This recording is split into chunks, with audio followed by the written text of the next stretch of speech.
Buenas noches, amigos. Primero darles la bienvenida y también pues comentarles que, como ya deben de haber visitado nuestras salas, tenemos una hermosa exposición. Es una exposición sobre retablos en homenaje a Mamá Genoveva y a don Jesús Urbano. En el marco de esa exposición queríamos brindarle al público, el Centro Cultural quería brindarle al público una conferencia, ¿no? Es así que tenemos hoy día la felicidad de poder presentar a María Eugenia Ilia, ¿no? Que nos va a hablar sobre la devoción y tradición de los cajones de San Marcos y retablos. María Eugenia Ilia es licenciada en arte por la Universidad Nacional Mayor de San Marcos, es magíster en la Maestría de Museología y Gestión Cultural por la Universidad de Ricardo Palma. Sus estudios han estado enfocados en el Museo Peruano, en el arte tradicional andino y en el arte amazónico contemporáneo. Bienvenida, María Eugenia. Muchas gracias. Buenas noches a todos.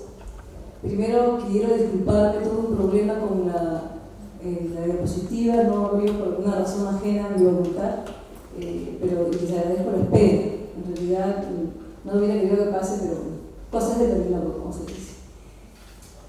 Para empezar, me gustaría agradecer a Susan por la invitación. Para mí es una oportunidad valiosa poder comentarles sobre la importancia de los retablos en la historia del arte peruano en general, y con mejor razón en el marco de esta exposición tan valiosa, creo que merecida además, que estamos viendo en este momento, que está abierta la sala, ¿no? Este homenaje a Jesús Urbano y a doña Genoveva, a quien todos queremos y conocemos por su tesón y su obra maravillosa. Creo que nos alienta con mayor razón a poder de algún modo dar algunos alcances sobre cómo se ha comenzado a incorporar el tema del retablo, y en particular qué fue el San Marcos, si sigue haciéndose, si no sigue, y entender un poco cómo son estos mecanismos y las relaciones que existen al interior de la elaboración de un pensamiento, entre comillas, desde el lado occidental, como desde una mirada académica se comenzó a pensar en un objeto tan importante que ahora es una obra de arte indiscutiblemente, pero que en un momento todavía no tenía esa misma, digamos, categoría. Entonces, brevemente lo que voy a hacer es hacer un repaso de cómo llegó a convertirse y a legitimarse un objeto, una pieza artística que apenas a inicio del siglo XX todavía comenzaba prácticamente a ser desconocida en nuestro medio, incluso por la misma intelectualidad limeña, ¿no? Y cómo se da toda esta mirada y esta incorporación y se hace posible además convertirla en una obra de arte genuina, con todas aquellas características que tienen los demás artistas y las demás obras, y que sin duda tiene una serie de plus. Cuando hablamos de retablo, hablamos de muchas cosas, en realidad, de muchos artistas además, muchos artistas que han utilizado y siguen utilizando este soporte como espacios no solamente de transmisión de tradiciones, con una estética muy singular, muy involucrada con una vivencia particular, sino también una serie de memorias diversas, memorias de la violencia. Hay artistas que han tenido este espacio en este formato, que han innovado en distintos momentos. Joaquín López Santay, quizá un referente, pero Jesús Urbano, vamos a ver acá, lo vemos en la exposición, fue un artista que supo innovar y salir de algún modo de esta tradición e incorporar temas diversos, nunca desvinculados de la manera de entender el mundo de este artista tan importante, ¿no? Así que empezamos. Por otro lado, tengo que decirles algo que es bastante también cierto. El retablo es uno de los temas más investigados dentro de la historia del arte, pero no solamente de la historia del arte, sino también de la antropología. De hecho, los primeros alcances, los primeros estudios que tenemos sobre la importancia de estas piezas van a ser a partir de los San Marcos y su valor desde los contextos rituales, ¿no? Entonces, sí me interesa hacer una mirada un poco retrospectiva de todo importante además tener en cuenta porque si bien los tiempos han ido cambiando, mirar el pasado, mirar estos contextos pastoriles en particular, que es de donde se van a desarrollar principalmente los rituales que involucran a los objetos más antiguos, nos permite también entender cómo un arte o una forma de hacer arte va a ir cambiando en el tiempo, se va a ir resignificando, va a ir convirtiéndose en otro tipo de objetos. En muchos casos sin perder una esencia, ¿no? Sin perder una esencia que tiene que ver incluso con lo formal, ¿no?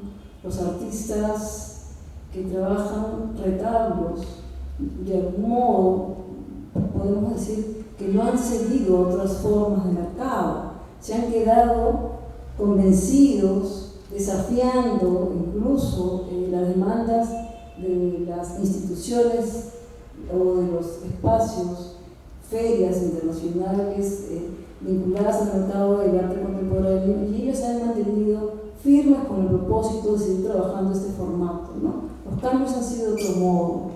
Es interesante verlo porque nos permite comprender la dimensión además más amplia que tiene todo esto, ¿no? Y que su historia comienza bastante más atrás. Entonces, hay uno de los aportes más valiosos en el estudio de los San Marcos en particular, es aquel que va a hacer Emilio Mendizábal Loza en los años 50.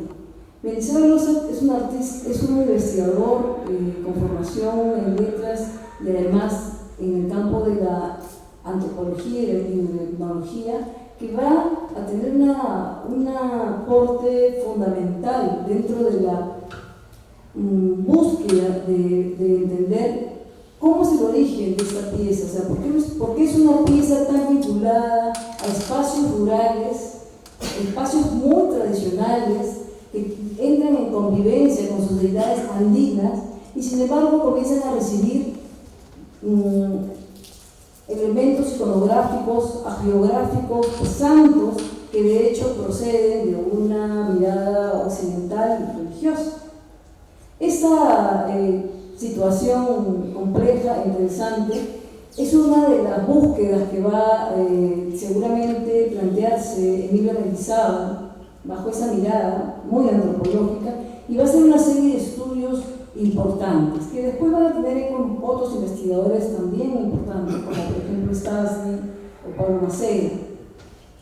Y en estos primeros trabajos que coinciden en temporalidad con la mirada de José María Arguedas, que también en los 50 va a trabajar el arte mestizo de la ciudad de Huamanga, nos van a dar los alcances mayores, ¿no? Entonces, un poco para resumir la historia, porque el estudio particularmente de Mendizábal es además erudito en la compilación de fuentes no solamente visuales, sino fuentes documentales, crónicas, y todos estos testimonios de la época que dan cuenta de cómo las sociedades comenzaban de algún modo a recepcionar este tipo de elementos traídos de fuera, ¿no? Acá nosotros vemos una Virgen Candelaria, que es uno de los tipos más reconocidos. Existen muchas cajas de imaginero de este tipo que se consideran que son los antecedentes de los retablos y de los San Marcos, desde luego, ¿no? Estamos hablando de cultos domésticos, cultos religiosos, que se han trasladado de espacios, entre comillas, más vinculados con los poderes políticos a sociedades rurales, a sociedades que tienen un control o un vínculo mucho menor en relación a las prácticas religiosas, ¿no? Eso va a ser bastante interesante porque permite entender cómo se va a dar toda esta convivencia, ¿no? Desde luego, cuando uno ve una imagen de esta, no puede dejar de asociarla con el culto religioso doméstico o el culto privado o aquel culto o esa manera de rendir el homenaje a una deidad a través de un objeto que es portátil. Estamos hablando de piezas que precisamente por esa característica de ser portátiles, es decir, que pueden ser trasladados de espacios muy distintos a través de los arrieros y de estas rutas comerciales que existían desde la época virreinales y que vinculaban a las ciudades productoras diversos recursos más valiosos, nos permite entender que hay toda una dinámica ya de entender que son elementos que están acompañando pues a la vida del hombre en todo, prácticamente en todo su desarrollo, en todos sus devenires, ¿no? Y eso va a generar una serie de estrategias de difusión y además también de elaboración. La mayoría de estas piezas están hechas por encargo, es decir, son encargadas en algunos casos, por ejemplo, hacendados, o en otros personajes que tienen de algún modo la necesidad de tener este tipo de objetos, ¿no? Y esta en particular está mucho más ligada a la zona pues del altiplano, ¿no? A esta zona productora tan importante como centro y foco económico del Alto Perú en la época virreinal, ¿no? Acá también van a aparecer elementos que van a ser claves posteriormente y que van a incluso perpetuarse hasta la actualidad, que es la decoración, que es la manera de cómo se decoran, por ejemplo, los elementos que acompañan a las deidades, ¿no? Me refiero principalmente a la aparición de las flores, esos elementos florales que responden a todo un imaginario que se va a hacer bastante fuerte, va a ser un rasgo común, va a ser un rasgo importante ya en este momento, ¿no? También en esta misma dinámica, en este mismo ánimo, ya nos comenzamos a percatar que gradualmente en espacios rurales, en espacios mucho más alejados de estos centros religiosos y centros de poder, la demanda de estos objetos de culto también se va a seguir dando, porque ya hay toda una interiorización por parte del hombre andino, principalmente el hombre que está vinculado a actividades pastoriles, a identificar elementos de sus deidades, digamos, precolombinas, de aquellas deidades valiosas dentro de esta cosmovisión andina, y con una serie de santos que ya van a comenzar a identificarse y a tener de algún modo como una suerte van a ser cabeza de un grupo de animales en particular, ¿no? Ya hay una lógica que responde a esta dinámica agropastoril y que además responde a cómo el hombre va a comenzar a tener estas necesidades de sí, efectivamente, continuar con una práctica ritual, ¿no? Continuar con una práctica ritual que, bueno, después desde luego del encuentro de la evangelización, van a estar muy incorporados esos elementos iconográficos. Ello no quiere decir que se haya perdido en absoluto las tradiciones arraigadas desde la época prehispánica, para nada, por el contrario, ¿no? La presencia de hillas o piezas que son huacas para Mendizábal Lozac, por ejemplo, de algún modo van a ser funciones muy similares a las que van a cumplir los cajones San Marcos inicialmente, ¿no? Los cajones San Marcos todavía no los hemos visto, es un poco la tipología que se va a desarrollar un poco más adelante, pero sí nos permite ver este tipo de objetos, estas sillas que son, no sé si ustedes conocen de qué se tratan de que en teoría el Apu, la deidad del Huamani, la da dentro o la deja caer o en todo caso la hace visible para que el hombre rural pueda hacer uso de ella, desde luego, además, utilizarla dentro de sus actividades propiciatorias. Hay toda una serie de rituales bastante complejos, hay estudios recientes sobre la hilla, por ejemplo, Adela Pino la ha trabajado, pero que tiene que ver con la crianza de ganado, ¿no? Con esta necesidad de garantizar la producción, garantizar el nacimiento de nuevos, de todos estos animales necesarios para la reproducción, para la vida de esta sociedades pastoriles puntualmente, ¿no? Existen una serie de diversas relaciones de tradiciones, ¿no? Y acá también este tipo de piezas o de objetos que, por ejemplo, en este caso pertenecen a la colección del doctor Macera, que actualmente se encuentra en el Mali, también nos hablan de estas obras que son como de algún modo de bisagra, ¿no? Entre una forma de hacer más vinculada a a la religión, a una forma que sí está netamente vinculada desde luego a la mirada hispánica, a la mirada occidental del desarrollo artístico y todo el elemento iconográfico incorporado dentro de la evangelización, pero cómo estas tradiciones comienzan a trasladarse y a ser también asumidas, ya no por la mano del hombre necesariamente, digamos, formado en esta tradición, sino por otros pintores que tienen otra lógica, otra manera de plantear su universo y desde luego de representar sus diversas nuevas deidades, ¿no? Y esto es importante porque seguimos hablando de objetos que tienen una posibilidad de movilizarse, objetos móviles, cultos domésticos y cultos que pueden ser trasladados.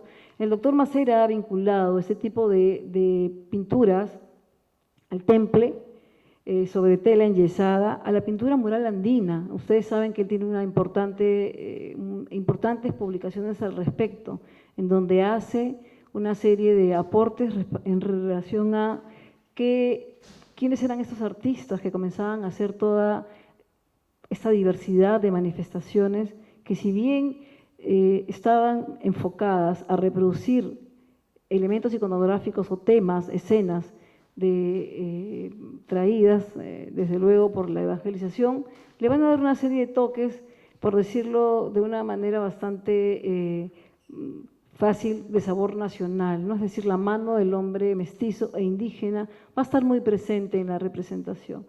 En muchos casos, como sabemos, eso es un lugar común, ¿no? En muchos lugares en donde existieron deidades precolombinas, la extirpación de idolatría fue particularmente mucho más quizá violenta y más fuerte. Sin embargo, eso no ha dejado de lado y no ha dejado además de que siga convirtiéndose en un lugar de culto permanente. Hasta el día de hoy existen varios, ¿no? El Señor de Huanca, está Coyuriti, fiestas que están claramente donde se hace muy visible esta convivencia de estas tradiciones rituales, ¿no? Y religiosas. Antes de hablar puntualmente del San Marcos, también es importante vincular o ver como una serie de vínculos y antecedentes de ya lo que vamos a ver como el cajón en sí, que es una caja de madera con unas características en particular, el vínculo con la pintura cusqueña del siglo XIX, con estos que en algún momento se llamaron primitivos modernos y que, bueno, se dieron a conocer en Lima y se exhibieron en la Galería de Lima en la década de los 50 y que para, por ejemplo, el doctor Macera eran pintura mural móvil, ¿no? Porque respondían mucho a esas lógicas de técnicas y de maneras de plantear los elementos iconográficos, pero acá que hay una diversidad de este tipo de piezas, incluso se han clasificado en relación a si están más vinculados a santos protectores de animales ganaderos o santos que están más vinculados, por ejemplo, a actividades agrícolas, como San Isidro Labrador, ¿no? En este caso sí estamos viendo ya una serie de personajes del santoral que están vinculados a las actividades pues ganaderas, ¿no? Que es un poco a donde voy, a donde apunta el cajón San Marcos en general, ¿no? Entonces, estas pinturas exclusivamente asociadas a las actividades ganaderas, ya podemos ver acá de una manera bastante clara y elocuente la presencia, por ejemplo, de los evangelistas de Bautista y Santiago, ¿no? Cada uno de estos santos tiene una larga trayectoria y tiene además, es protector de un animal en particular. Eso es algo importante, estudiado y trabajado. Santiago posiblemente es el más valioso dentro de la representación porque Ya hay muchos estudios, una serie de representaciones que lo han vinculado siempre a Illapa, a esta deidad precolombina, ¿no? A este trueno, a este señor que genera la lluvia, que está muy vinculado a la fuerza, y de algún modo está también asociado al papel de Santiago Matamoros. Eso lo trabajan bastante Emilio Ochoa, Mendizábal y varios artistas, ¿no? Varios investigadores que también están buscando estas relaciones, ¿no? Mendizábal, como les digo, fue uno de los primeros en asociar la pintura rural cusqueña, ¿no? Claro, son dos ámbitos geográficos que no necesariamente están tan cercanos, pero que tienen una relación bastante visible de la conformación y sobre todo esta organización del espacio que se va a dar también en los retablos, ¿no? En los San Marcos, y eso va a ser bastante importante, ¿no? Todo esto, como les digo, va a ser trabajado por Macera, va a ser trabajado por Stastny, pero va a ser Mendizábal el que va a tener esta intención de identificar estas maneras de representar, ¿no? Es bueno tener en cuenta que el estudio de ese tipo de objetos, tanto como lo demuestran Mendizábal y Arguedas en los 50s y en los 60s, tiene una serie de desafíos, ¿no? Arguedas en particular era un brillante investigador, antropólogo literario, bueno, está de más decir todos sus aportes, que hablaba quechua y que de hecho va a contribuir mucho, un quechua hablante que va a contribuir mucho a la búsqueda y a la manera de acopiar mejor la información. Mendizábal, por su parte, hacía también un esfuerzo importante y de hecho trabajó con una serie de, se puede decir un trabajo interdisciplinario en ese momento, ¿no? Para poder entender qué decían estas comunidades alejadas de los centros de poder, que tenían estas representaciones y que las seguían incorporando a su vida ritual en el momento, ¿no? Esto nos va a dar pie, y acá hay un salto dialéctico, digamos, porque estamos hablando del anterior de Cusco Sudandino, acá estamos también, pero ya en Ayacucho, de estos objetos que son los llamados cajones San Marcos. Los cajones San Marcos tienen esta característica que es ya un clásico. De repente, ustedes saben cuál es. No sé si todos sepan lo que es un San Marcos, o es primera vez que en realidad de algún modo lo van a entender, ¿no? Sí me gustaría saberlo para no incidir mucho en el tema. ¿Conocen ya San Marcos todos? ¿Saben lo que significa o más o menos? Entonces sí vale la pena que lo explique, ¿no? El San Marcos, cuyo estudio, como ya hemos visto, se está dando en los 50, ¿no? Eso no significa que va a aparecer puntualmente en ese momento, ¿no? Es un objeto que comienzan a identificar primero los pintores indigenistas, que van a tener todo este programa de investigación a partir de sus búsquedas, y en particular, bueno, Alicia Bustamante, y van a identificar este tipo de objeto con esas características, ¿no? Una caja de madera pintada del temple. Es importante tener en cuenta las técnicas decorativas porque responden a una mirada occidental muy clara de cómo se trabajaba, por ejemplo, la pintura mural, ¿no? Y muy vinculada también a la pintura sobre lienzo, por ejemplo, ¿no? Pero la característica puntual, y que va a ser casi una regla que se va a repetir, es que va a tener 2 pisos, y en esos 2 pisos va a tener como un piso superior, ¿qué tal? Y uno inferior en donde está el Urín, el Hanan y el Urín, ¿no? Es decir, estas dos maneras de ver el mundo. Para los investigadores en la actualidad, una pieza de esta naturaleza, desde luego, obliga a los artífices a tener un ejercicio bastante claro de poder hacer en general esta representación del mundo, ¿no? Acá el artista está esquematizando un universo incorporando elementos que si bien corresponden al mundo occidental respecto a los 4 santos que están ahí, que suelen ser San Marcos, San Lucas, Santa Inés, San Juan, cada uno un protector de un animal vinculado a la actividad ganadera.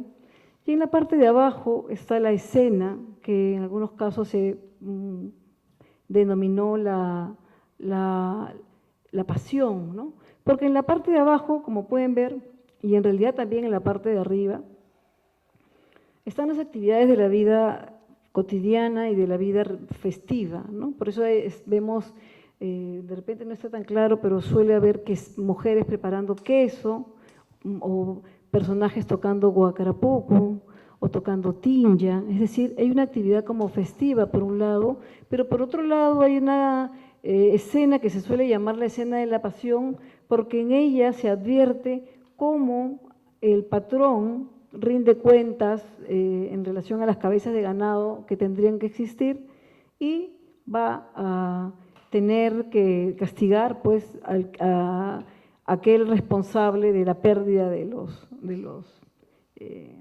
ganados, ¿no? Es decir, un poco esta lógica del trabajo dentro de una de estas grandes haciendas, estos grandes, sobre todo, espacios de producción de ganado, ¿no? Importante, ¿no? Ahora, la parte superior está bastante vinculada al Apu y al Guamani, eso es algo que se ha tenido muy en cuenta por todos los investigadores. Y las puertas, como podemos ver, siempre van a tener una decoración que… Sí, por favor. ¿Cuál es la diferencia entre un retablo y un San Marcos? ¿Cuál es la diferencia entre un retablo y un San Marcos? ¿Y por qué se llama San Marcos con K incluso? Muy bien. La diferencia la vamos a ver dentro de un ratito, pero la puedo adelantar, ¿no? El San Marcos es una pieza que es una convención. Un San Marcos siempre va a tener a los santos incorporados en un ámbito superior, en un piso superior, ¿no? Y por eso justo hablo de cómo se estructura este universo, cómo revela una cosmovisión. Estas piezas son utilizadas, además eran hechas con fines netamente rituales, no con fines divulgativos o con otras finalidades, ya más de dar a conocer una cultura a otra, que va a ser el papel fundamentalmente del retablo, ¿no? El San Marcos va a tener estos 2 pisos, va a tener algunas variaciones, pero va a tener ordenadamente el orden de estos santos, porque cada uno de estos santos es responsable del bienestar, ya sea de la oveja, ya sea de la alpaca, ya sea de la llama, ¿no? O, por ejemplo, bueno, cada uno de estos animales dentro de este universo ganadero, ¿no? Y en la parte inferior siempre va a haber esta escena, como les digo, una escena, se puede decir, bastante más, no religiosa, sino más cotidiana, ¿no? Más de la vida del campo, pero sí en un ámbito festivo, ¿no? Por eso hay instrumentos musicales, ¿no? No obstante, aparecen una serie de animales tanto arriba como abajo, ¿no? Porque para algunos investigadores la parte que corresponde al cielo, a esta parte que corresponde al Hanan, estamos hablando de la manera en que también estos seres tienen de vincularse con los animales, ¿no? Ya sea, están ahí, por ejemplo, no va a faltar nunca los zorros, no van a faltar nunca estos animales que están dentro de este ámbito campesino, ¿no? Puntualmente, ¿no? Y un plus quizá es, como les digo, es que estos objetos se van a hacer exclusivamente por encargo. ¿Y quiénes van a encargarlos? Los productores de ganado, ¿no? Los productores de ganado también estamos hablando no de un solo tipo de productor, no. Estamos hablando de una jerarquía de productores de ganado. Es decir, estos objetos corresponden puntualmente a un grupo que está quizá más vinculado al trabajo de pastoreo, por ejemplo, más vinculado a la responsabilidad de cuidar al ganado, ¿no? Y en consiguiente, desde luego, la confección de un trabajo de esta naturaleza es mucho menos oneroso que un trabajo que implique otro tipo de recursos, como por ejemplo dorados o plata o piezas de plata, ¿no? Estamos hablando de puntos que responden a este estrato social puntualmente, ¿no? Hablándolo desde el punto de vista ya de las jerarquías que forman parte también de este universo andino, de este universo altoandino ganadero, ¿no? No sé si contesté la pregunta. Lo que sí es importante es que como lo he comparado con una huaca o con una illa, es precisamente porque sí va a tener un rol protagónico en esta necesidad de, como seres o como personas que están desde luego buscando un favor de su deidad, de Huamani, ¿no? En este caso, para los investigadores esta terminación en punta representa a este Apo, ¿no? Lo representa, ¿no? No es gratuito, no lo ha puesto allí el hombre por un capricho, ¿no? Sino que está vinculado a esa mirada y que además cada uno de estos santos también tienen toda una serie de múltiples significaciones en realidad dentro de este mundo ritual, ¿no? Más que comercial, porque ahí viene una serie digamos, de temas bastante interesantes y complejos, ¿no? Interesantes porque se van a dar principalmente en los 60, es decir, se va a considerar que este objeto, y eso lo dicen los investigadores, se bastardea, se ha bastardeado, esa palabra a mí me sonó mucho la primera vez que la leí, por parte de los antropólogos, ¿no? Y también tiene que ver la mirada de quien va a trabajar estos objetos, ¿no? La historia del arte se va a hacer, digamos, va a tener como objeto de estudio diversos elementos, pero que parten finalmente de aquellas formas iconográficas, de aquellos temas que tienen que ver con cómo, por ejemplo, un artista tiene un estilo distinto de hacer, a pesar de hacer una pieza que finalmente es convencional, va a hacerla desde otra estética, con otra sensibilidad, ¿no? Y además también de aquellos elementos que han comenzado a incorporarse y que hay una serie de trabajos acá especiales, es decir, ¿qué cosa es? Son, por ejemplo, relieves que están policromados, que tienen un trabajo bastante minucioso respecto a la actividad escultórica, que además también hay una intención ornamental bastante fuerte y que siempre tiene una connotación también importante, es decir, no es que se les ocurre por cualquier cosa. Acá estamos hablando de anilinas y de pintura que también tiene que ver con algunas pinturas industriales, desde luego, pero los retablos, los San Marcos no son solo unidades exactamente iguales, ¿no? Pero sí tienen una esencia que tienen fundamentalmente esta dualidad y esta manera estructurada del universo, ¿no? Acá vamos a ver otro, por ejemplo, que es una mano totalmente distinta, ¿no? Bastante diferente, y el tema cromático también lo es, ¿no? Acá no tenemos exactamente, y esto sí va a ser un gran aporte por parte de los investigadores, de aquellos que han comenzado a indagar el uso de estos objetos, ¿no?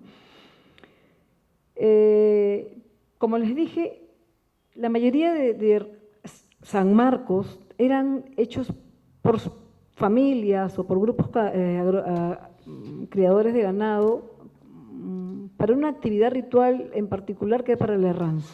Ahora, estamos en el mes bravo, el mes de agosto es el mes bravo en el mundo andino, es el mes, ¿no? Entonces, todos sabemos eso, entonces sería un poco para esta fecha en particular, ¿no? Eso lo van a decir todos aquellos que conocen esta dinámica de este universo rural, ¿no?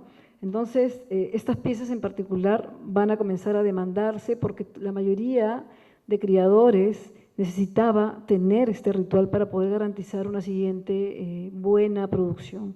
Eso es algo valioso, importante, era indispensable, ¿no? Porque el vínculo con este Huamani hasta el día de hoy entre las sociedades más tradicionales sigue vigente. Cualquiera que hemos viajado a la sierra en algún momento lo tenemos muy claro porque está allí, ¿no? El Huamani provee, ¿no? El guamani necesita además alimentarse. Entonces, es esta dinámica de reciprocidad la que se va a ver y va a estar presente en este objeto. Tomen nota de las flores porque acá está Rosaura Andazábal, que ha trabajado un tema bastante interesante respecto a cómo la independencia, cómo el carácter de los artistas de algún modo se va a reflejar, además del cromatismo, en las flores elegidas para que sean como su sello personal, ¿no? Muchas de estas piezas no están firmadas y hasta podríamos decir que son anónimas, que se han comenzado a identificar a partir ya de los registros que se han hecho posteriormente, ¿no?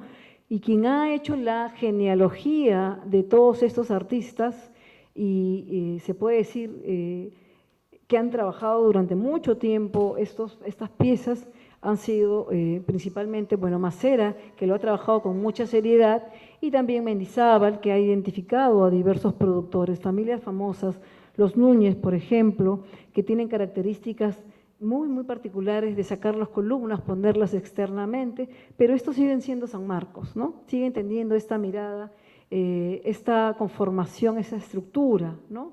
Que ya la hemos visto anteriormente, ¿no? El ritual en el que esta pieza forma parte está conformado por otra serie de objetos, ¿no? Por la coca quinto, está por la chicha, por una serie de elementos y además que hablan de este dar al guamani, ¿no? La fiesta, la música, el ritual, ¿no? Entonces, eso es básico para entender este tipo de objetos, ¿no? Que son objetos exclusivamente trabajados en contextos rituales, ¿no? Nuevamente acá, no repito mucho, pero sí nos queda bastante claro que los Núñez, por ejemplo, tenían una manera diferente de plasmar la parte mucho más quizá vinculada a estas estructuras arquitectónicas, ¿no? que tienen con esta decoloración floral, ¿no? Y los colores. Ahora, hay temas acá que son bastante importantes tener en cuenta porque influyen mucho el momento de trabajar estos objetos. La mayoría de este tipo de piezas, San Marcos en particular, no están documentadas. Estamos hablando que aquellos que son los poseedores suelen ser quechohablantes. Son además piezas que suelen ser retocadas.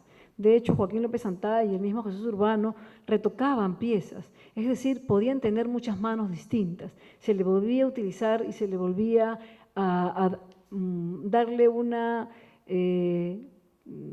renovar el objeto, ¿no? Estas dinámicas de una obra autoral y todo eso van a entrar mucho más adelante, ¿ya? A partir, sí, de la incorporación de un mercado en particular, ¿no? Me detengo en Joaquín López Santay porque es un clásico de la historia del arte, además porque es un parte de aguas dentro, sí, del estudio del arte tradicional y del arte peruano, ¿no?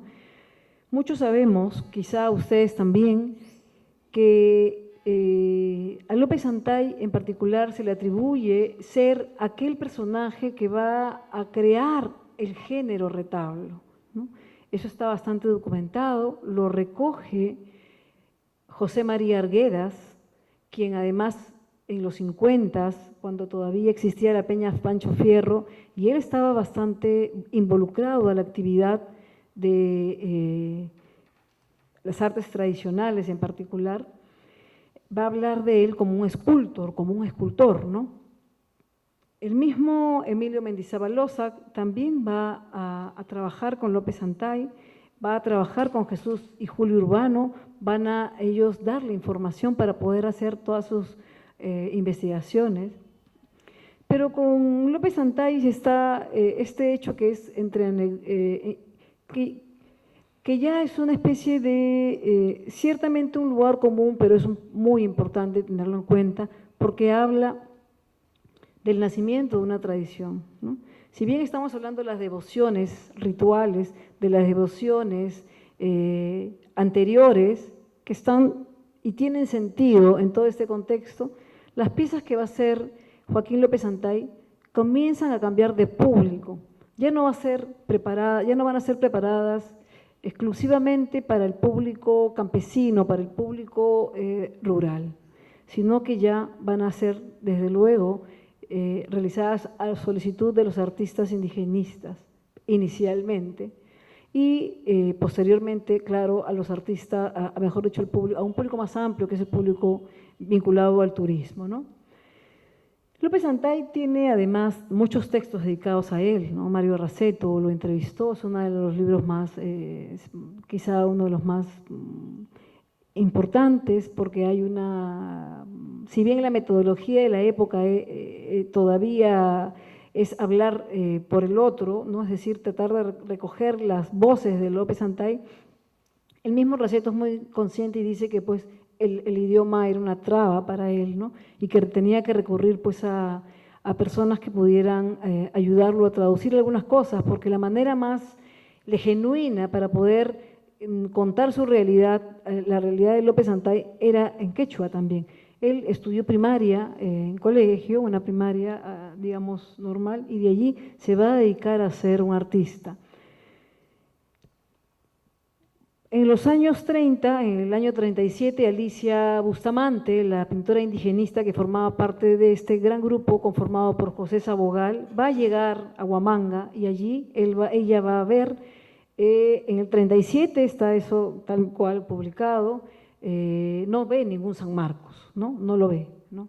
Solamente ve otro tipo de piezas, mateburilados, ve platería, ve piedra de Huamanga, ¿no?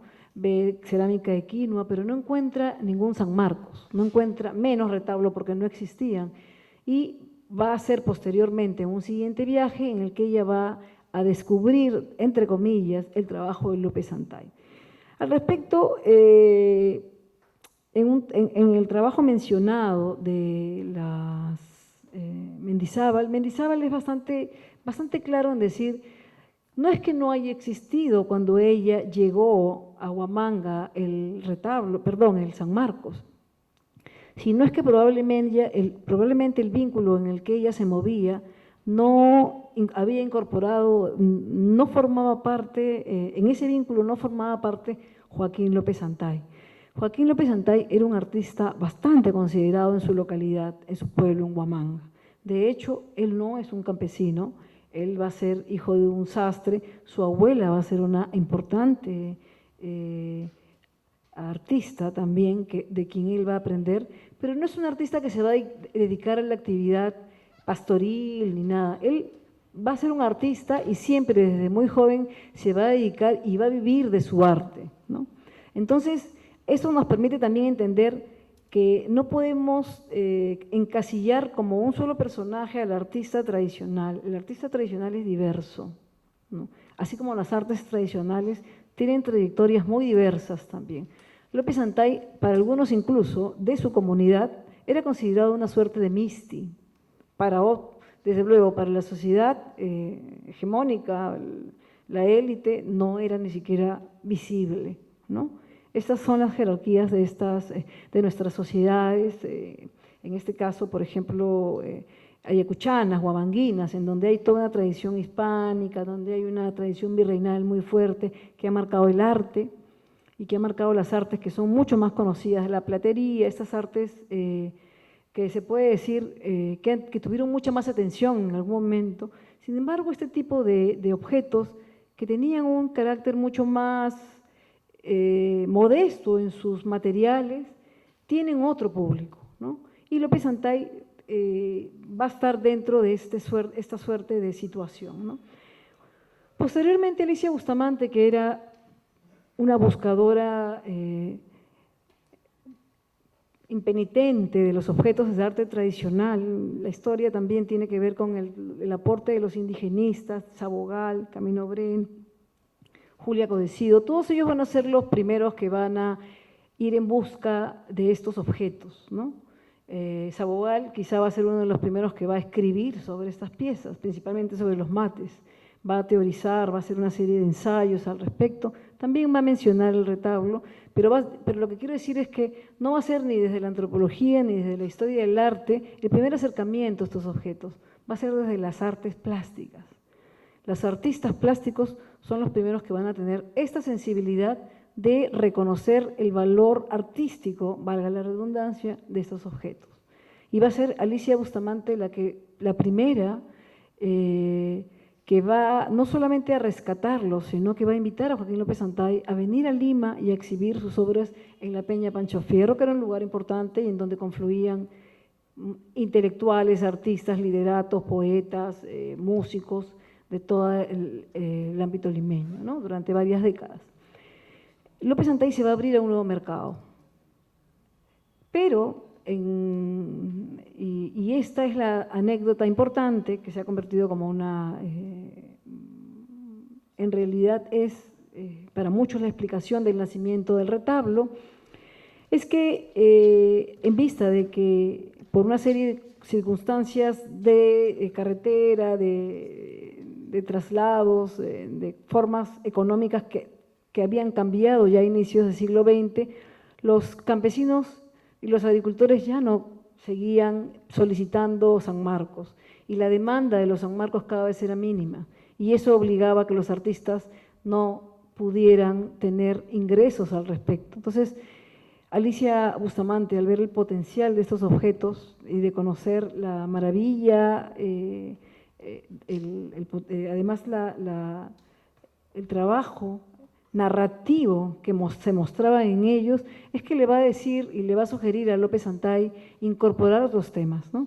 Y acá comienza ya la verdadera historia de lo que ya es el retablo, ¿no? Este retablo va a tener características bastante distintas a los San Marcos, ¿no? Bueno, esto es solamente una pieza, una acuarela de Camilo Blas en el que podemos ver el interés de los artistas por estudiar estos objetos, ¿no? Desde luego, la percepción de un artista va más vinculado al ámbito estético, a la forma, a qué colores utilizaban, qué flores, qué ornamentación. Sin embargo, son registros valiosísimos, ¿no? A partir de esto y más adelante es que se va a comenzar a trabajar ya con más profundidad el carácter simbólico de las piezas, ¿no? Acá vemos un San Marcos de don Joaquín López Santay, ¿no?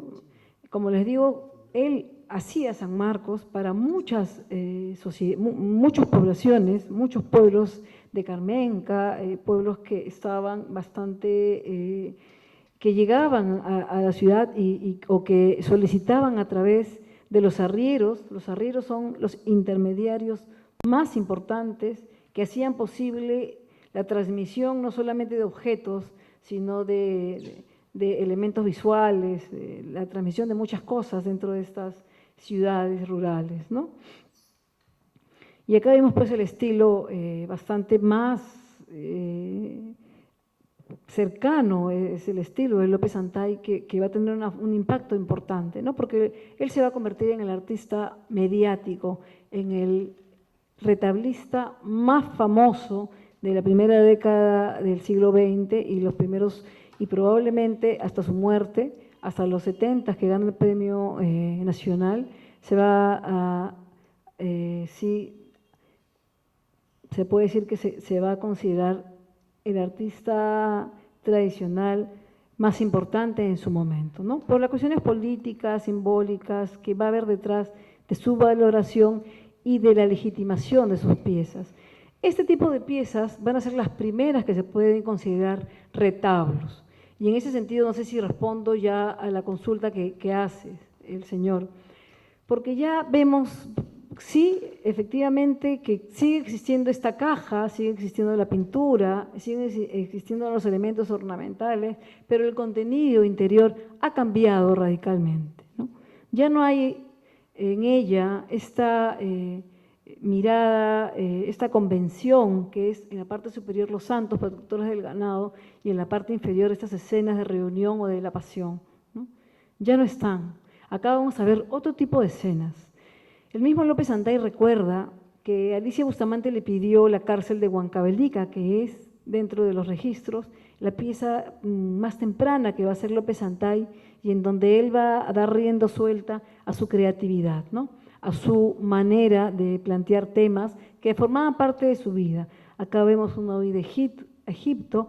Acuérdense, piensen que estos objetos también van a tener un encargante, van a ser hechos por encargo. Entonces, la huida de Egipto es un tema muy vinculado a la a los temas religiosos que van a tener bastante demanda dentro de la sociedad huamanguina, pero también de la sociedad limeña, porque López Antay va a tener un mercado limeño, ¿no? Es un poco lo que pasa también ahora con otros artistas que comienzan a ingresar al mercado, ¿no? Acá vemos una corrida de toros y también vemos cómo va cambiando el estilo de López Antay, cómo sus colores se van convirtiendo en mucho más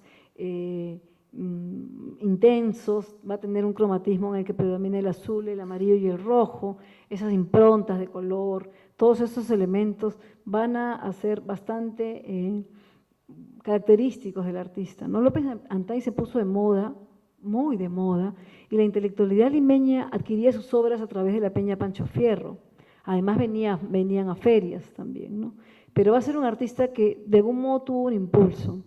Y a pesar de todo eso, los testimonios que él dio y los testimonios que recoge su discípulo, alumno Jesús Urbano, a quien vemos, van a ser bastante claros respecto a la ética de la producción, ¿no? Para empezar, nos permite entender el taller del artista, un espacio especial, un espacio casi sagrado, en el que el que ingresaba tenía que seguir toda una serie de pautas y de procesos para alcanzar a trabajar con el maestro, ¿no?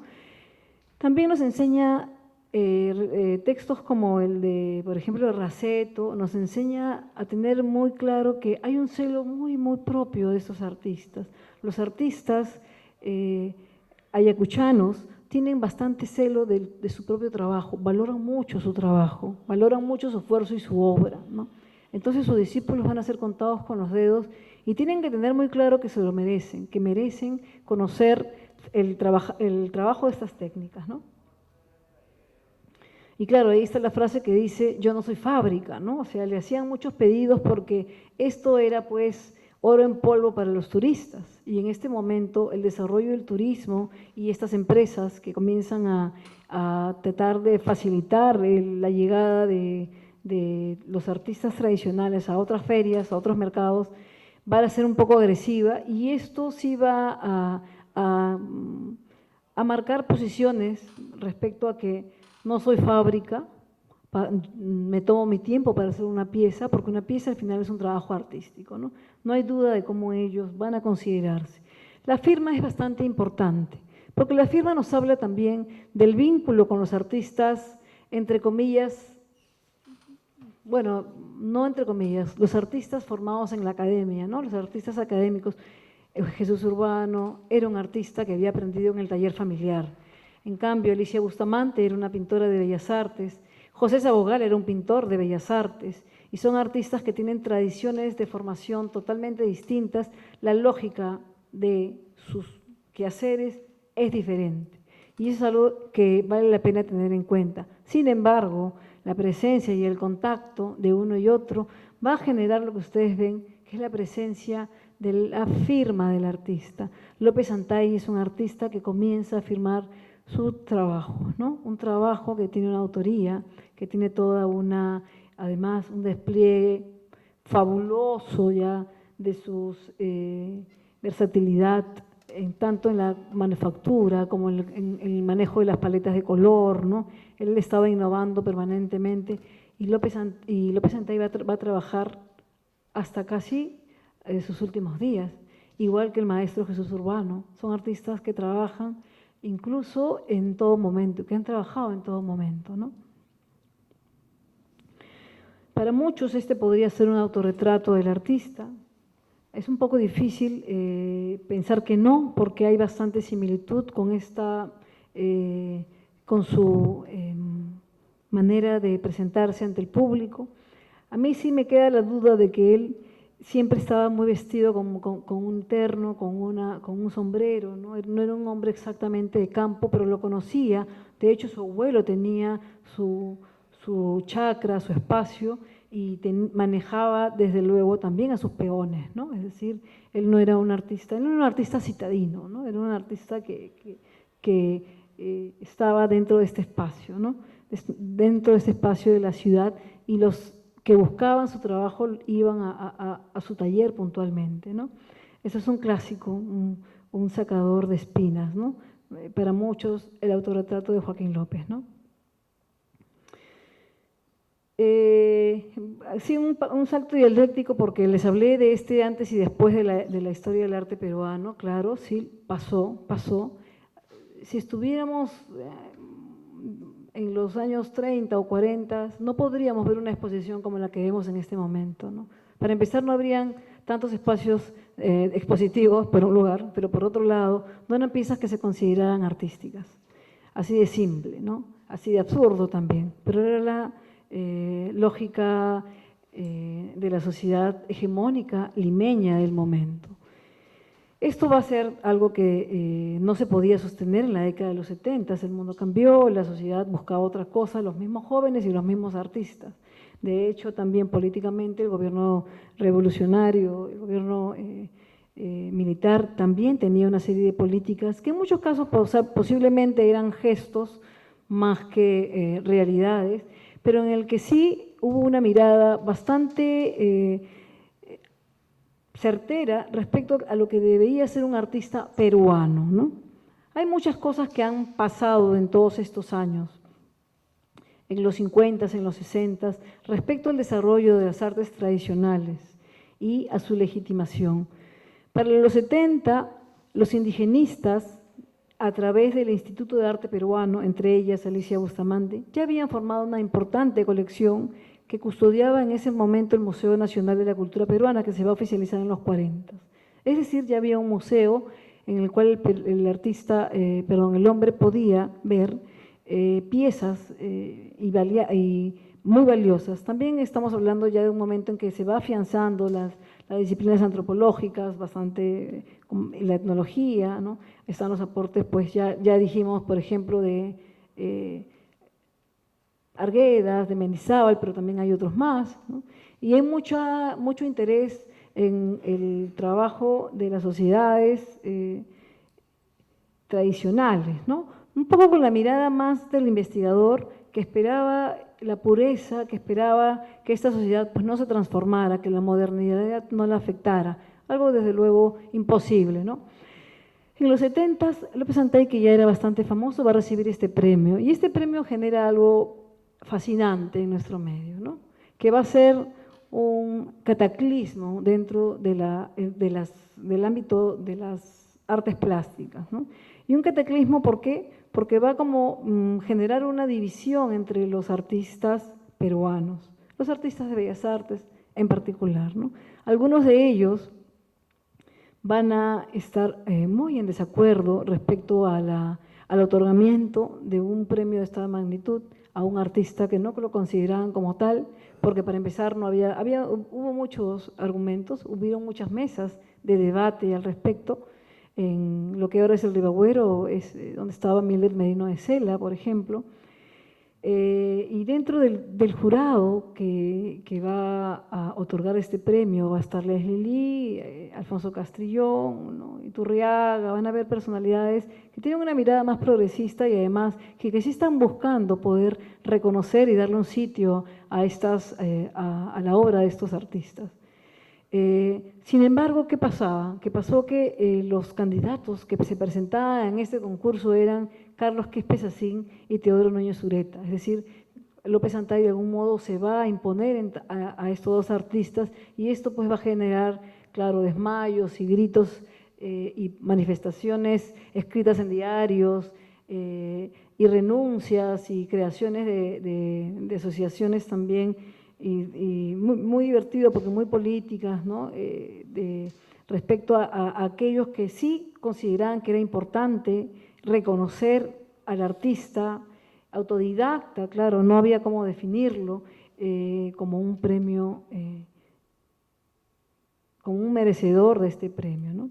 Esto es importante por lo que ha pasado hasta la actualidad, ya vemos lo que vemos, pero también generó pues un debate dentro de la crítica y en ese debate sí hay una construcción o por lo menos deja un punto de partida para comenzar a redefinir lo que tiene que ser el arte peruano y lo que no es, ¿no? Voy a seguir pasando rápidamente. Joaquín López Antay se hace famoso, en realidad él es alguien bastante sencillo, está en Lima muy poco tiempo, sigue haciendo su trabajo en Ayacucho, en donde él va a morir en Huamanga, ¿no? Y uno de los quizá temas que nos convoca también es el trabajo de Jesús Urbano, ¿no? Jesús Urbano como artista, creo que explicar su trabajo en realidad no me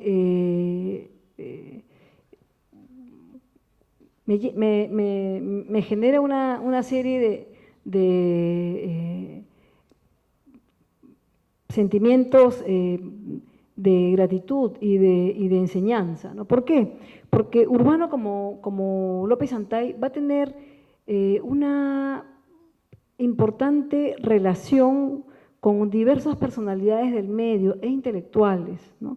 Y él va a tener una obra no solo como artista, o sea, no solamente va a ser piezas tradicionales, como por ejemplo este San Marcos, con su estilo ornamental, con su estilo también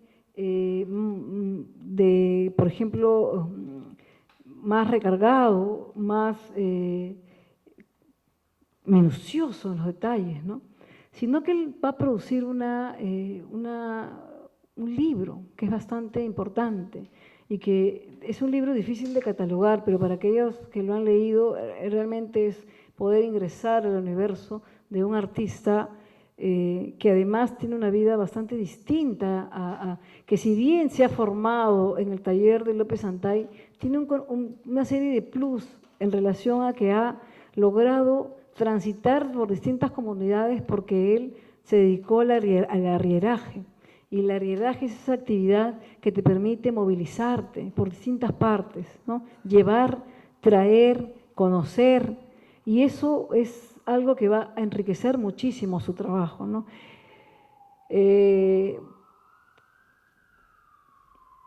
Él va a tener reconocimiento ya mismo en los 60, no solamente va a tener reconocimiento, como podemos verlo acá, con la Orden de Sol Caballero, también va a formar parte de debates, porque llega un momento en que aquellos que trabajan y aquellos que se interesan en el tema del retablo y que no están convencidos de que es una pieza artística, comienzan a buscar una serie de argumentos para poder definirlos, ¿no? Y uno de ellos era pues que se trataban de artesanías, ¿no? Y muchas de estas piezas circulan en un ámbito artesanal, es decir, en ferias artesanales, ¿no? Entonces acá comienzan a haber una serie de situaciones complejas que nos tienen que, de algún modo, que conocerlas nos permite entender cómo sitiar o cómo situar a cada uno de estos artistas, ¿no?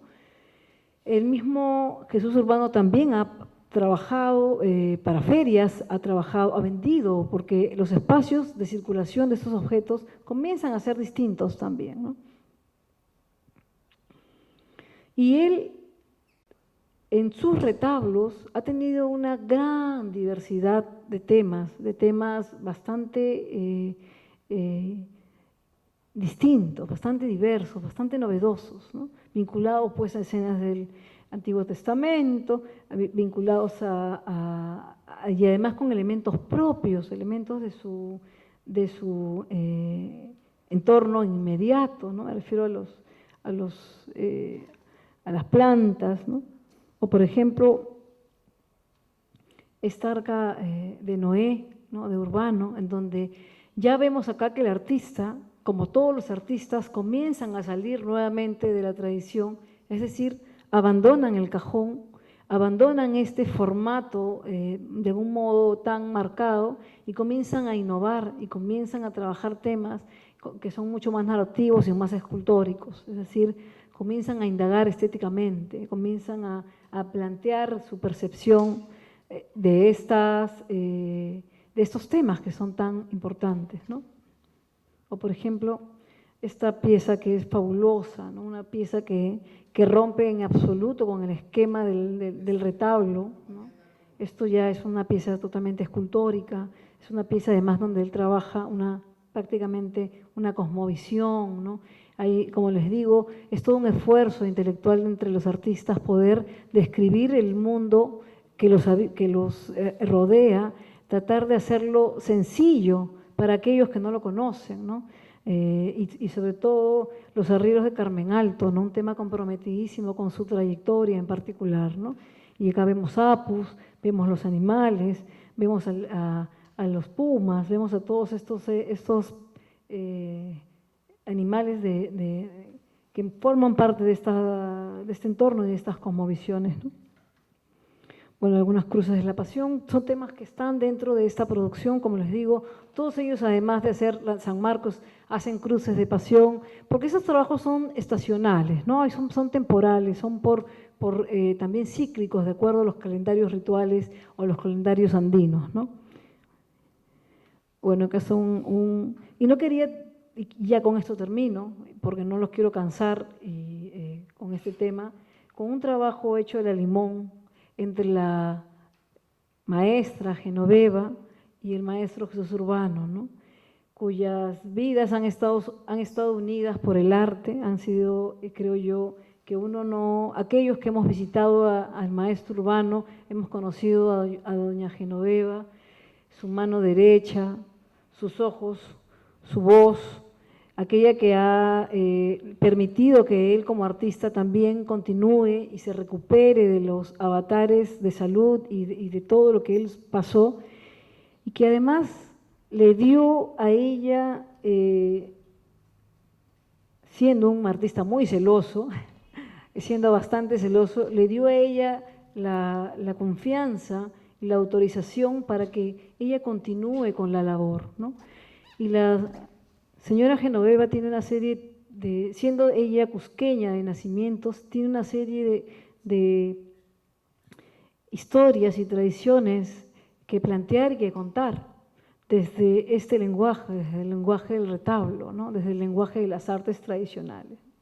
Y acá vemos, por ejemplo, el retablo de las sirenas, no olvido el tema porque formó también parte de una exposición que se hizo dedicada a este ser mitológico híbrido y que forma parte de este fascinante universo que dialoga entre lo rural y lo citadino, ¿no?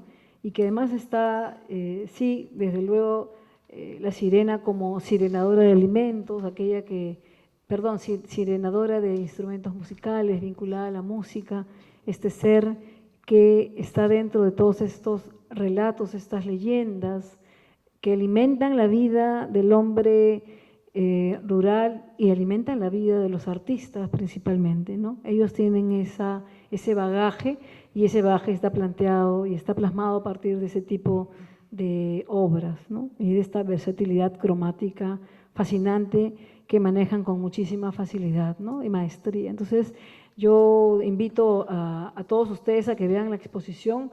En realidad es un honor, doña Geno, verla siempre. Realmente es un gusto inmenso. Y creo que, bueno, cualquier pregunta, por favor, encantada. He tratado de hacer una cuestión bastante más general, ¿no? Pero ustedes díganme nomás qué temas podrían ser aquellos que sea de su interés, ¿no?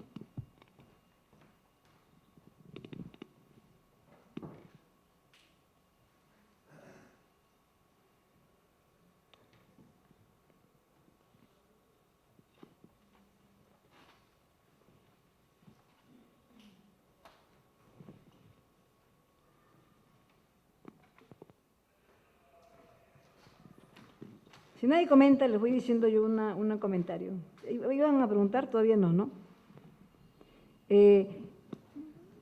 Uno de los temas que envuelve el trabajo de los artistas tradicionales tiene que ver con la mirada de las disciplinas que los trabaja, que los estudia, valga la redundancia. Y en muchos casos, la historia del arte, la antropología, bueno, y otras disciplinas, tienen sus propias estructuras metodológicas y además sus propios anhelos.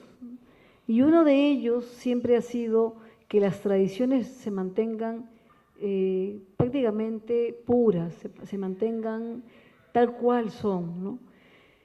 Desde la historia del arte nosotros somos conscientes que eso es algo imposible, porque sería, basta con ver pues todo lo que nos antecede en general y cómo el hombre va siempre a representar su momento. Entonces, pero la antropología ha sido bastante, quizá, importante al definir los objetos de las artes tradicionales, porque han sido muchos antropólogos los que han dado valiosos aportes, ¿no? Pero al mismo tiempo han sido ellos quienes han censurado los cambios y la reformulación de tradiciones. Entonces, esa es una tensión en la que siempre se está viviendo cuando se trata y se trabaja el tema de las artes tradicionales, ¿no? Sí, nada más era eso. Yo quisiera comentar sobre la vinculación de los retablos con el concepto o la conceptualización del arte popular, ¿no?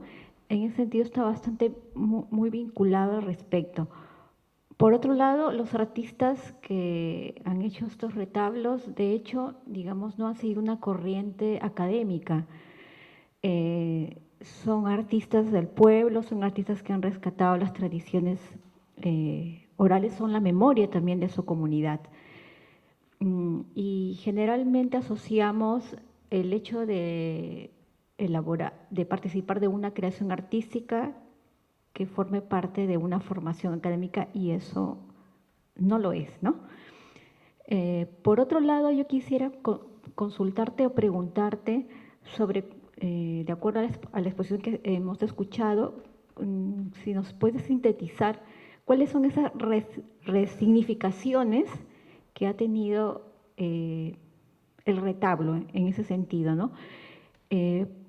Y por otro lado, quisiera saber cómo se está insertando el tema del retablo en el circuito comercial. A veces cuando nosotros viajamos y vamos a una tienda artesanal, vamos encontrando esas piezas, ¿no? Que las compramos, bueno, en diversos tamaños, precios, y van siendo asequibles a un público consumidor como nosotros, en el cual quizás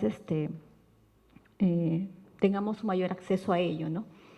En ese sentido, ¿cómo va haciendo el flujo entre la creación artística de los retablos y es importante que asuma una mirada comercial o va por otro lado también?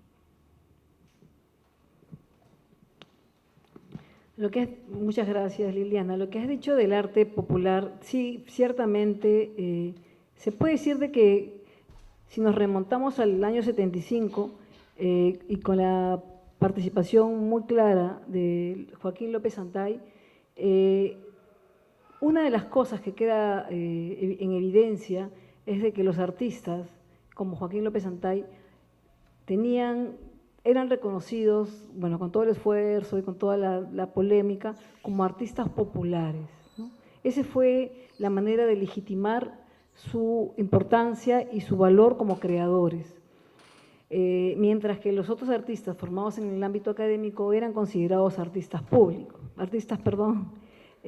cultos. Entonces, este primer debate se va a dar puntualmente porque los artistas cultos consideraban que los artistas tradicionales eran artesanos y no eran artistas. Y allí hubo una serie de documentos y de posiciones, entre ellas la de Alfonso Castrillón, en la que daba cuenta de que un trabajo como el de Joaquín López Antay no podía ser una artesanía, ¿no? No tenía estas características de repetición masiva, ni de, por ejemplo, este tipo de otro trabajo que de algún modo definía lo que era lo artesanal, ¿no? Para él, el hecho de que existiera un universo personal plasmado en una obra, como por ejemplo esta, o por ejemplo esta, ¿no? Nos habla de una voluntad personal, desde una sensibilidad que es exclusivamente de él, es decir, no todos nosotros o no un artista académico va a tener esta misma sensibilidad, y eso es inherente a cualquiera, ¿no? independientemente de si es académico o no, ¿no? El término de arte popular se acopió, se utilizó desde la presencia de los indigenistas. De hecho, se puede decir que utilizar inicialmente acá en el Perú a partir de la influencia mexicana. Los mexicanos en los inicios del siglo XX, en su celebración de la independencia, el centenario, ya tienen un gran museo de arte popular, una gran exposición, porque hay una mirada nacionalista fuerte, ¿no? Acá en el Perú, en los 20 teníamos una mirada hacia adentro, pero lo popular no entraba, era lo arqueológico, ¿no? Era una mirada entre arqueológica, también hispánica, pero lo popular o lo tradicional no formaba parte de un corpus artísticos que se consideraba propio y peruano en ese momento del discurso oficial. Sin embargo, toda esta complejidad nos permite a nosotros ver que hay varias cosas que entran en juego cuando uno define el arte, y entre ellas es el circuito de producción, distribución y consumo, que lo dicen Hacha, que lo dicen varios, y que tiene que ver con cómo se mueve, se produce y se difunde las artes, ¿no? Por ejemplo, un artista académico, un artista formado en Bellas Artes, va a seguir todo este sistema. Es un sistema que se va a establecer en Occidente en un momento determinado y que va a formar parte ahora de nuestro circuito comercial. Un artista estudia, produce una obra para un público, el público la exhibe y la va a comprar. O sea, es un sistema que está creado con esas condiciones y con esas reglas. ¿Por qué? Porque el objeto artístico es un objeto que forma parte también de un circuito económico. Y eso no solamente la pieza de un artista académico, sino también la pieza de un artista tradicional. Ahora, efectivamente hay mercados muy diversos y hay mercados y hay piezas que están consideradas con categorías distintas, ¿no? Porque son piezas que sí son fabricadas en serie y que sí tienen esa vocación de inicio de ser producción masiva y en la que no hay una autoría clara ni un tiempo determinado que implique que forma parte de un discurso muy íntimo y personal, ¿no? No es el caso de estas piezas. Entonces, estos condicionantes, estos elementos nos permiten a nosotros entender qué cosa es una pieza artística, qué cosa es, entre comillas, el arte y qué es artesanía. Desde luego la artesanía existe y va a seguir existiendo. Hay un mercado artesanal, son objetos que se producen y que se producen para un mercado masivo y general para un público que es un público otro, que un público que ha estereotipado lo que quiere comprar, que sabe que hay como una mirada cliché, ¿no? Es decir, es como cuando uno va, no sé, viéndolo por un lado totalmente diferente. Cuando uno va a Estados Unidos, es decir, es eso, está buscando eso, que sea representativo de esa colectividad, ¿no? Puede pasar también, ¿no? Entre los artistas tradicionales, la presencia en los distintos mercados es algo común, como entre los artistas también académicos. El mercado es un tema que merece un estudio muy aparte, porque tiene reglas poco claras, tiene reglas complejas y que en los últimos años se está estudiando desde otras disciplinas, no necesariamente la historia del arte, por ejemplo, desde la antropología, ¿no? Y desde la economía, ¿no? Porque hay muchas cosas que tienen que ver con el arte contemporáneo, sobre todo, ¿no? Y que, como les digo, en cuestiones financieras, la claridad de las procedencias, de las colecciones y todo, es algo que se está cuestionando bastante, como también se está cuestionando el uso del término de arte popular. Cada vez en este paradigma, en este espacio, en este ámbito en el que nos queremos reconocer como diversos, también tenemos que saber que el arte es diverso y no tenemos por qué catalogarlo, ¿no? En muchos casos yo incluso hago mea culpa porque si no digo claramente qué tipo de pieza estoy hablando, a veces no se entiende y puedo confundir a las personas que están escuchándolo, ¿no? Pero eso tiene que ver con el arte indígena, el arte tradicional, las artes, qué sé yo, ¿no? Son categorías que sirven para momentos determinados, ¿no? Pero que no necesariamente pueden implicar una valoración. Ya no. Eso es algo que como sociedad y como personas que están tratando de también hacer una historia del arte propio con características locales, con características desde este lado del mundo y desde este lado de la sociedad también, sí reclaman una mirada al arte que sea bajo la misma luna, ¿no? Bajo la misma lupa, ya dejando de lado quién es y quién no es. Porque las artes ya no lo permiten tampoco, ¿no? Las artes conceptuales y todo eso. Entonces, es algo que tenemos nosotros que comenzar a interiorizar y por suerte las exposiciones que vemos cada vez más en donde ya no son solamente artistas egresados de escuelas, que también son valiosísimas, importantes y desde luego no los voy a, no tienen por qué ser menos ni más, contribuyen a entendernos, ¿no? A entender la sociedad desde sus artes diversas.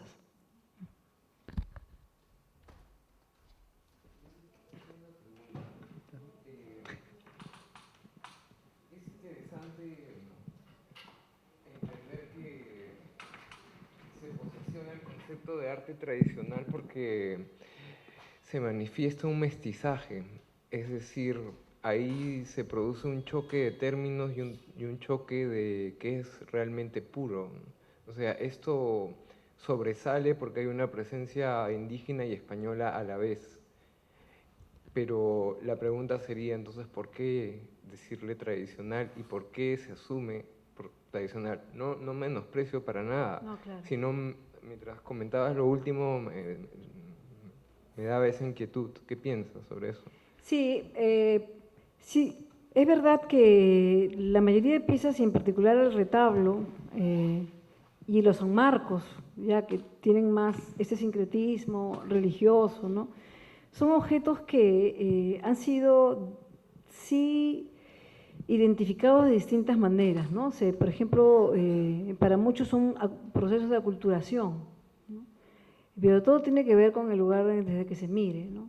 Para muchos son ya sociedades aculturadas, sociedades que han asumido la cultura del otro, ¿no? La pregunta es si eso puede seguir siendo vigente en la actualidad pensando en otros. ¿Quiénes son esos otros? Porque esos otros ya somos nosotros o son ellos, es decir, ahí tendría que ver desde dónde se enuncia este tipo de miradas, ¿no? Ahora, lo tradicional generalmente se utiliza porque efectivamente cuando hay una producción o una manera de aprender el arte en un ámbito académico, sigue unas reglas, son artistas que están trabajando, que son tradicionales también, es decir, que tienen una tradición occidental, que tienen incluso la tradición de la Escuela de París, que viene acá y que tiene una serie de cambios, pero los talleres y todas estas formas de enseñar el arte, la anatomía, ¿no? También son tradicionales, ¿no? Pero de algún modo sí se han venido utilizando para poder entender más estas formas de aprender este tipo de elaboración de objetos y de piezas artísticas, ¿no? ¿Por qué? Porque pasan de tradiciones familiares generalmente, de talleres que están conformados por familias. De hecho, los Baldión eran familia con los Jiménez, con los López Santay, ¿no? De hecho, hay familias como los Jiménez, que son una familia muy numerosa, en donde los hijos siguen haciendo retablos, San Marcos, y los nietos también. Todos por ejemplo, Alfredo López sigue haciendo también objetos. Entonces, son formas de aprendizaje al interior de un taller, ¿no? Que también tienen una serie de elementos, de saberes que van a estar ahí y que se van a transmitir de esta manera, ¿no? Y que finalmente mantienen elementos que están muy, muy arraigados, ¿no? Y por eso precisamente yo decía, ¿no? Nosotros seguimos viendo retablos y San Marcos, seguimos viendo esos objetos, y algo que a mí me ha llamado y siempre me llama la atención es que los artistas no han negociado de tal manera que de pronto comiencen a hacer pinturas, es decir, abandonen este formato tridimensional, que tiene esta caja, que tiene toda esta connotación religiosa y todo, y se comiencen a hacer solamente pintores, como por ejemplo pasa en otros contextos, ¿no? Eso tiene que ver con la sociedad y con el espacio en el que se han insertado inicialmente, ¿no? Lo que no ha pasado, por ejemplo, con los pintores amazónicos. Los pintores amazónicos que nosotros conocemos y que son muy famosos han asumido esta forma de hacer arte, ¿no? A través de este formato bidimensional que es como un lienzo, ¿no? Que tiene mucho que ver con los artistas, no necesariamente, bueno, formados en ámbitos también académicos y que desde luego también permite incorporarse a un circuito mucho más amplio, ¿no? Porque acuérdense de algo, que los circuitos artísticos también están condicionados por la naturaleza de los objetos. No es lo mismo exponer en una galería un retablo que exponer un cuadro. Acá mismo lo podemos ver, ¿no? Acá en este espacio, ¿no? Los objetos tridimensionales, las esculturas tienen otra historia como objetos y tienen otras necesidades como objetos. Y por ejemplo los San Marcos, los retablos, y también forman parte de esas necesidades, de esos desafíos, ¿no? No es fácil insertarse con objetos que son tan delicados de por sí. De hecho, la delicadeza de estos materiales en muchos casos ha hecho que no sobrevivan. Por eso es que la datación de los San Marcos generalmente se ubica entre los fines del siglo XVIII, ¿no? Porque o se han o se han perdido en el campo, o se han reutilizado, o se han, qué sé yo, dañado. No ha habido ese afán de conservarlos y de preservarlos porque tenían una utilidad. Su utilidad no era como esta, que ya es el retablo, que es una utilidad, mejor dicho, que tiene una finalidad ya de exponer, de dar a conocer, de ser visto por muchos, ¿no? No un fin ritual puntualmente, ¿no? También tengo una consulta, ya digamos, tratando de pedirte tu opinión sobre… Tengo entendido que la obra de Joaquín López Santay fue declarada Patrimonio Cultural de la Nación en el 2016. Sí. Y justamente hace unos meses yo estuve en la Casa Museo que queda en Ayacucho, conversé con su bisnieta, que es la encargada de… Patricia. Sí, Patricia Mendoza. Entonces, justamente ella me comentaba de que en la Casa Museo no pasan de 2 piezas las que son de autoría de su bisabuelo, ¿no? Y que justamente a raíz de eso es que se había tratado de hacer esta solicitud del Estado para que sea declarada toda su obra Patrimonio Cultural de la Nación. Y en ese sentido me preguntaba por qué varias de las expresiones culturales, porque si bien hay un trasfondo artístico, no deja de ser un objeto cultural, más conocidas en el Perú no son declaradas Patrimonio Cultural de la Nación, ¿no? Creo que el único antecedente o el único caso que existe es el de mate burilado de una zona de Junín, pero sin embargo expresiones como la del retablo o el cajón San Marcos o la misma tabla pintada de Sarwa no han pasado por casos parecidos, ¿no? ¿Qué opinión tienes al respecto? ¿Piensas que quizá debería haber una necesidad a manera de política de Estado para que pueda, digamos, permanecer de alguna forma este tipo de expresiones culturales y hacer una especie de políticas por la salvaguardia de ellas, o quizá hay una opinión contraria? No, tu pregunta es tiene bastante coherencia y además sí te comento de que refleja mucho nuestros vacíos legales respecto a qué cosa es patrimonio y qué no es. Y eso es algo que uno lo tiene en cuenta en particular cuando se otorgan los permisos de salidas de piezas del país, ¿no? Lamentablemente la legislación sobre patrimonio de la nación es una ley bastante ambigua y está muy pensada en temas arqueológicos, ¿no? Es algo que ha tenido una serie de iniciativas para que puedan ser cambiadas, pero lamentablemente todavía no se han realizado esos cambios. Es decir, sigue teniendo los vacíos. Y no solamente, te comento, en relación a piezas tan valiosas como por ejemplo, retablos o, qué sé yo, mates o tablas de Sarwa, sino también para piezas de artistas contemporáneos que no necesariamente son, que pertenecen a el ámbito académico, ¿no? nuestra legislación no ha normado qué es lo que es y no es, porque es complejo, además, ¿no? Pero sí debería ser un esfuerzo, porque ciertamente hay piezas que, por ejemplo, tendrían que tener restricciones para salir del país porque ya no se van a hacer más, o sea, ya no va a haber más Jesús Urbanos y ya no van a haber más López Antay, ya no van a producirse más, porque son artistas que ya no están entre nosotros. Y eso precisamente es algo que nosotros tenemos que cuidar.